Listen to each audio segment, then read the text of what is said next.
Voilà, asseyez-vous. Lundi de Pentecôte, jour férié. La douleur était trop importante pour attendre le lendemain. Ce patient a préféré se rendre chez ce médecin de garde plutôt qu'aux urgences. On entend tellement de choses sur les urgences saturées, de choses plus ou moins bénignes aussi, qu'on n'a pas envie de participer à ça. Bon réflexe que tout le monde n'a pas. D'ailleurs, dans cette maison médicale de permanence ouverte toute la nuit et tous les week-ends, on ne se bouscule pas. On n'est peut-être pas suffisamment bien connu par rapport aux urgences, mais vous savez qu'on n'a pas le droit de distribuer des flyers dans les boîtes aux lettres pour dire on existe. C'est de la publicité de certitude en médecine. Donc voilà, on s'inscrit dans un maillage d'intervention libérale. Je pense qu'il faut expliquer aux gens qu'il y a des alternatives aux urgences hospitalières. Même si les médecins sont de moins en moins enclins à assurer des gardes, les alternatives aux urgences existent à peu près partout. Dans le Bas-Rhin, SOS Médecins assure la permanence des soins pour 80% des habitants. Son secteur d'intervention a explosé, de Haguenau à Ostouze, de Strasbourg au Korsberg. L'association est plutôt connue, son numéro de téléphone aussi.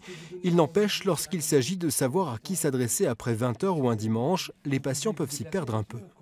Le plus souvent, ça marche. Le plus souvent, les patients arrivent à joindre le bon personnel en fonction de leurs demandes. Malheureusement, il y a certaines situations, il y a certains cas où les patients échappent au bon système, au bon dispositif et se retrouvent dans un labyrinthe.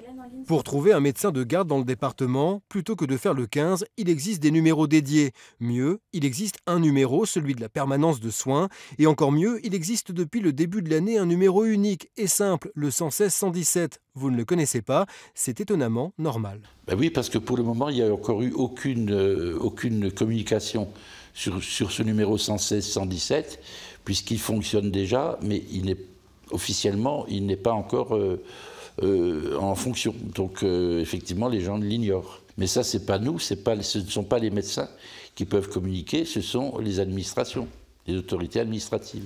La faute au débat actuel sur un numéro unique d'urgence commun à la police, aux pompiers, au SAMU. L'officialisation du 116 117 en fait les frais, aux grandes dames des médecins libéraux, pour qui ce serait l'une des solutions pour désengorger le 15 et les urgences. Je pense qu'on est vraiment en capacité de faire en sorte que les services d'urgence fonctionnent mieux, se ressentent sur leur cœur de métier, que sont les vraies urgences, et que les médecins libéraux qui sont là pour ça prennent en charge ce qui relève de leur métier à eux, c'est-à-dire la médecine générale. Selon les estimations, 70% des appels passés au 15 la nuit et le week-end relèvent de la médecine générale.